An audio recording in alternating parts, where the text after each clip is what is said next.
তুমি আঁতৰি যোৱাৰ খবৰ শুনি সৰাপাত সেমেকি উঠে।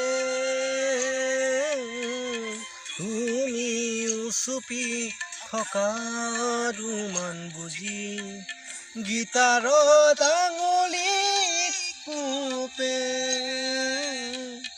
তুমি আঁতৰি যোৱাৰ খবৰ শুনি সৰাপাত সেমেকি উঠে।